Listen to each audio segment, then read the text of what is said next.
জীবনে কোনোদিন ছেলে মেয়ের জন্য বদদোয়া করবেন না। ছেলে মেয়ে যদি আপনাকে মারে, আপনাকে গালি দেয়, আপনার হাত পা ভেঙে দেয়, তবুও আপনি আল্লাহকে বলবেন না আল্লাহ তুমি এই ছেলেকে ধ্বংস করো। ছেলেকে বলবেন না তোকে ত্যায্য পুত্র করলাম, তোকে ত্যায্য পুত্র করলাম, তুই বাড়ি থেকে বের হয়ে যা, তোকে জমি দিব না, এই করবো না সেই করবো না, কিছু বলবেন না। তাড়াহুড়া করে অজু করে ভিতরে ঢুকে 2 রাকাত সালাত আদায় করে আল্লাহকে বলেন আমাকে ছেলে ফিরিয়ে দাও। আমি তো এই ছেলে চাইনি, আমি অনেক কষ্ট করে ছেলে মানুষ করেছি, তুমি আমাকে ছেলেকে ফিরিয়ে দাও। কান্নাকাটি করে চোখের পানি ঝরিয়ে বলেন, একটু পরে ছেলে এসে পা ধরে ক্ষমা নিবে, দিয়ে বলবে আব্বা আমার ভুল হয়েছে, জীবনে আপনার সাথে এই আচরণ করব না। কথা মনে হয় বুঝাতে পারলাম না। জীবনে কোনোদিন পরস্পর সবকে বলে দিবেন ছেলে মেয়ের জন্য বদদোয়া করবেন না। 1 নম্বর শিক্ষা এখানে।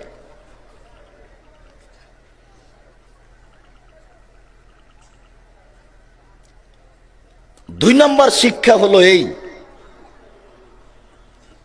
বাপ মায়ের দোয়া কবুল হয় বলার সাথে সাথে উপরে লেগে যাবে, মধ্যে কোনো এর নাই, অন্তরাল নাই, আর নাই। 3 নম্বর হলো যে সবচেয়ে জঘন্য কাজ মানুষকে অপমান করার, নিচে নামিয়ে দেওয়ার এই অশ্লীল ঘটনা। 4 নম্বর হলো মানুষ যদি বিপদে পড়ে তাহলে সুন্দর করে অজু করে 2 রাকাত সালাত আদায় করে কান্নাকাটি করে আল্লাহকে বললে আল্লাহ হাতে হাতে শুনে নেবেন। তার প্রমাণ এটা। এদেশে একটা বই পাওয়া যায় উপদেশ, নাম শুনেছেন? নাম শোনেননি? উপদেশ। ওই বইয়ে এই হাদিস আছে। আপনি যদি এখন মনে করেন আব্দুর রাজ্জাক সাহেব আপনি লিখেছেন, আপনি পড়েন, তা আমি কি করতে পারি বলেন? আপনার বাড়িতে বই আছে, কি করলে কি হয়?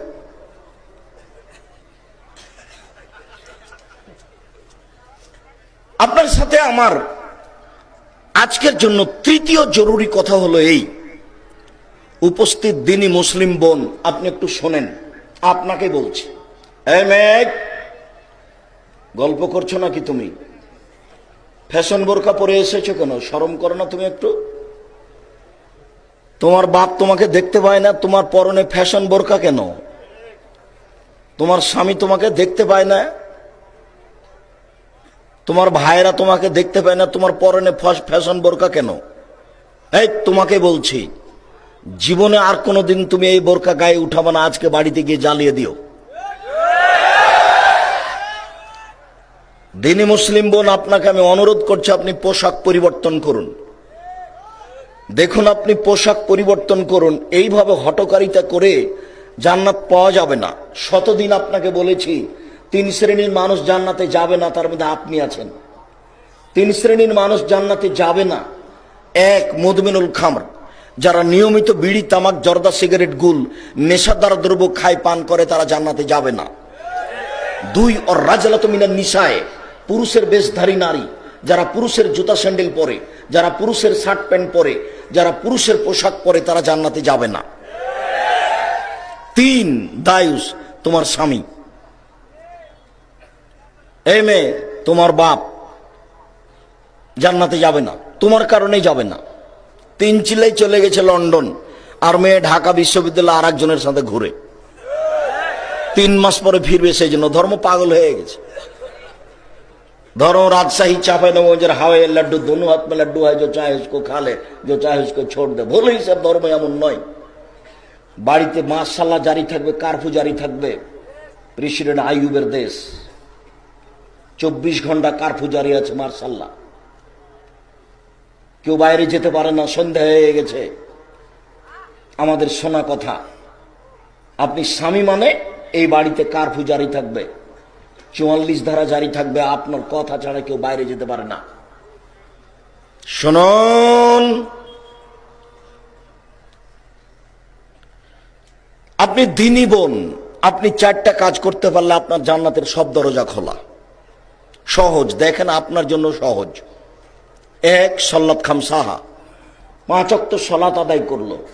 2, সমাত সাহারাহা, রমজান মাসে সিয়াম পালন করলো, রোজা থাকলো। 3, আতাত বা আলাহা, স্বামীকে মেনে চললো।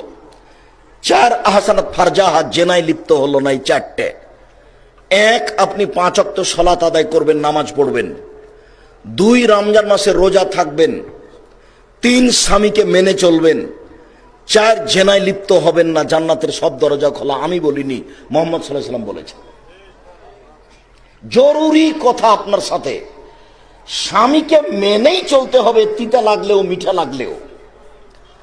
বুঝলাম আপনার স্বামীর মুখ খারাপ, আপনাকে গালি দেয়। বুঝলাম আপনার স্বামীর মুখ খারাপ, আপনাকে গালি দেয়, মারে। আপনার 3-4টে বাচ্চা হয়ে গেছে, আপনি কিভাবে তাকে নিয়ে চলবেন? চলতেই হবে, এটা আপনার জন্য ভালো। আমি আপনার দ্বীনি ভাই হিসাবে, আমি আব্দুর রাজ্জাক বিন ইউসুফ, আপনি আমার দ্বীনি বোন, আপনাকে আমি বলছি, আপনি স্বামীকে মেনে নেন, তার সাথে কথা বলেন। সপ্তাহ সপ্তাহ কথা বলেন না। রান্না বান্না করার পরে মেয়ের হাতে ভাত পানি স্বামীর ঘরে দিয়ে পাঠান, এটা কোন অভ্যাস। আবার যদি আপনার কাছে 1 গিলাস পানি চাই, তাহলে 1 গিলাস পানি সামনে নিয়ে এসে ফ্যাককস করে রেখে দেভাবে হেঁটে চলে যান। এবং হবে না। স্বামীকে আপনাকে মেনেই চলতে হবে, এটা আমার জরুরি অনুরোধ। কথা আল্লাহ নবী বলছে। শেষ পর্যন্ত যদি দেখেন চলবে না, তাহলে আপনি খোলা তালাক করেন, কোনো সমস্যা নেই। আপনার স্বামী যদি তাহাজ্জুদ পড়ে, তবু আপনি খোলা তালাক করতে পারেন। আপনার স্বামী যদি মাসে কোটি টাকা ইনকাম করে, তবু আপনি খোলা তালাক করতে পারেন। আপনি কাজীকে গিয়ে বলবেন, চেয়ারম্যান মেম্বারকে বলবেন, আমি তার সাথে ভাত খাবো না, সংসার আমার বিচ্ছিন্ন করে দেন, বাস একটা খোলা তালাক লিখে দেওয়া হবে। আপনি তার 30 দিন পর আর এক জায়গাতে বিবাহ বসেন। কিন্তু এইভাবে স্বামীর সাথে কথা না বলে, মাস মাস কথা বন্ধ করে এইভাবে সংসারে চলে না, এই সংসার চলবে না। আপনি স্বামীকে মেনে চলেন, তিতা লাগলেও মিঠা লাগলেও। 4, জেনা যদি হয়েই থাকে, তাহলে তোবা করেন। অতীতে যা জেনার পাপ হয়েছে সব আল্লাহ আবার নেকিতে উল্টিয়ে দিবেন। এটা উনি পারেন, তিনি সর্বশক্তিমান। আজ থেকে যদি আপনি, আমি, সারা পৃথিবীর মানুষ এই জেনার মতো অশ্লীল কাজকে বন্ধ করতে পারে, আল্লাহ তাআলা বলছেন, ওয়ানাহা নাফসা আনিল হাওয়া ফাইনাল জান্নাতা হিয়াল মাওয়া। পৃথিবীর মানুষ শুনে রাখো, তোমরা যারা অশ্লীল কাজকে বন্ধ করতে পারবে, আমি আল্লাহ তোমাদেরকে জান্নাতুল মাওয়া দিয়ে দিলাম। পৃথিবীর মানুষ, আমি ঘোষণা দিয়ে দিলাম, তোমাদের জন্য জান্নাতুল মাওয়া রেডি করেছি, যারা যারা অশ্লীল কাজ বন্ধ করেছে।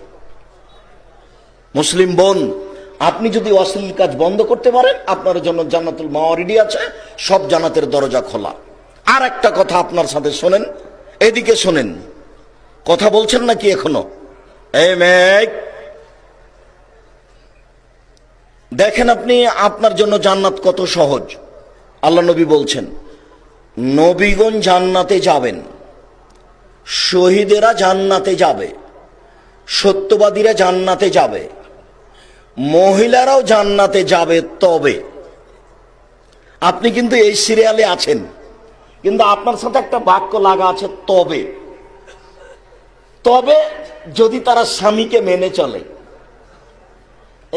এইটা আল্লাহ রাসূল লাগিয়ে দিয়েছেন, আমাদের তো আর কিছু করার নেই। স্বামীকে মেনে চলতে পারে মহিলারা 3টে পদ্ধতিতে। 1, আল্লাহ রাসূল বলছেন, স্বামীর সাথে কথা বললে হাসি মুখে বলে, এই অভ্যাস আপনাকে জরুরি ভাবে করতে হবে। 2, স্বামী আদেশ করলে পালন করে। ভুলেও কোনো সময় বলবেন না, আপনার কাছে 1 গিলাস পানি চেয়েছে, আপনি বলবেন না যে ওখানে তো গিলাস আছে, পানি ঢেলে খান, এভাবে বলবেন না। আদেশ করলে পালন করে। 3, স্বামী যখন বাড়িতে থাকে